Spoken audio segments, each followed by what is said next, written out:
He had that one as well, and as you can see, he's got a very big feet, Trevor Francis. Oops,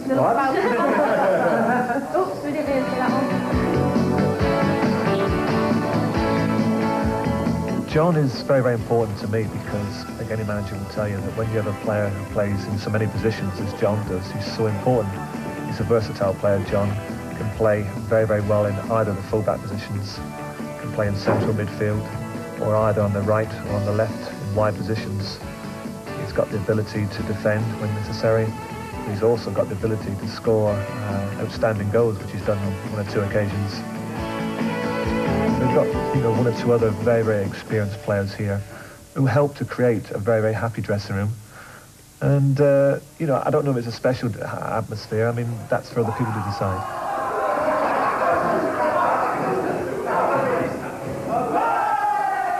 If there is tension before kick-off, the players do a pretty good job of disguising it with some pre-match rituals in front of a few fans who've made it to the inner sanctum of the club.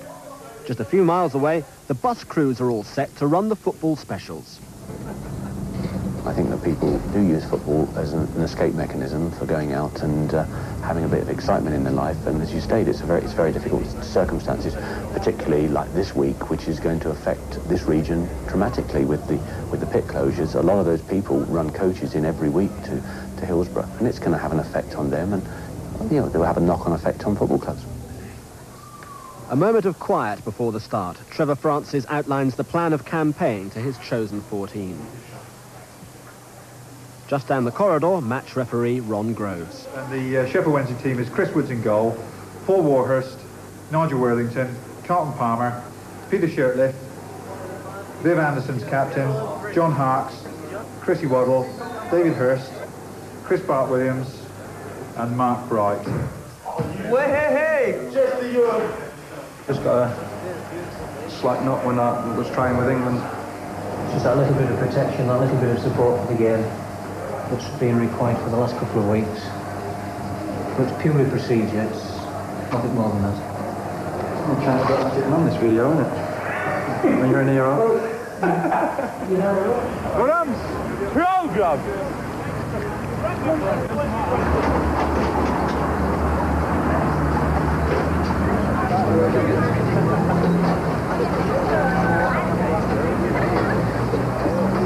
A large minority of supporters do like standing.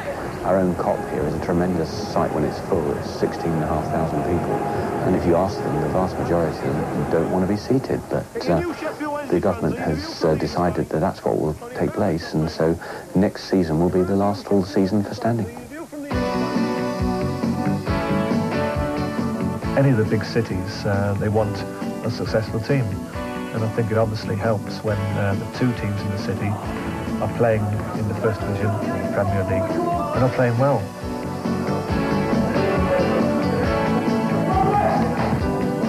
When Ron left, it was, a terrible blow to the club. So I felt that it was my aim really to go in there and try and continue where Ron left off, playing the same brand of football. Ron loves to play attacking football. It's also my same philosophy. I like to play open attacking football. And in front of Peter Faulkner and 25,000 others, that's just what Wednesday did. For the first 45 minutes, they tore Oldham to shreds. 2 goals counted, 1 was disallowed.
At half-time, referee Ron Groves was not a popular man, an experience no doubt that he, like other referees, had enjoyed before.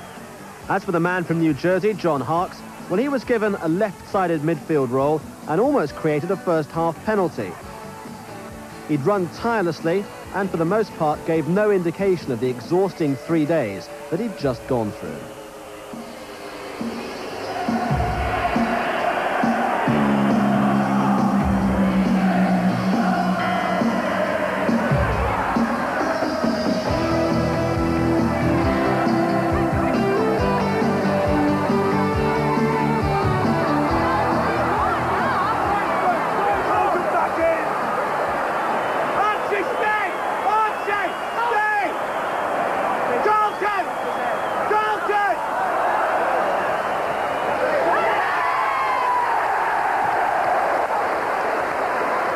Those goals by Carlton Palmer and Mark Bright were enough for a 2-1 win at the end, sending the club and its fans off to Germany in a positive mood.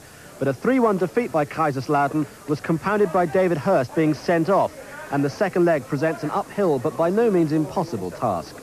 Last weekend, though, John Harkes and most, if not all, of the kitchen staff were in a pretty happy mood.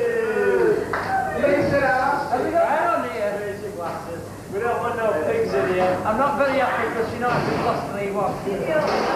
There is a pig fan. Who's picked up knocks? Chris Williams, Carlton Palmer. Peter Shirtliff has the worst injury, has a hamstring strain. We managed to get through the 90 minutes, and he picked up the injury after we'd made the substitutions. So it's always a little bit awkward when that happens, but fortunately we'll be able to get some early treatment into him and hopefully an early recovery. I was delighted with our first half performance. I think if we had gone in 2-0 up or possibly 3-0 up, we could then have perhaps won a little bit easier. It's been very hectic, very tiring, a lot of travelling, but it's good to get back and get the points anyway. It's good to come back here and get the points, get the result that we wanted to. That was the main thing, travelling with the national team. It's a bit tiring, I don't know if I'll be doing that again. And so for John Harkes, to the inevitable post-match discussions with local, national, and in this case, international journalists. Two Americans anxious for news of the trip to Riyadh, but probably far more interested in how Sheffield Wednesday really did get their name. It was formed as the Wednesday Cricket Club, and it was called the Wednesday because of the fact it was formed by shop workers who had Wednesday afternoon off. And they then decided to keep together during the winter by playing football. And so that was how the Sheffield Wednesday football team came into being.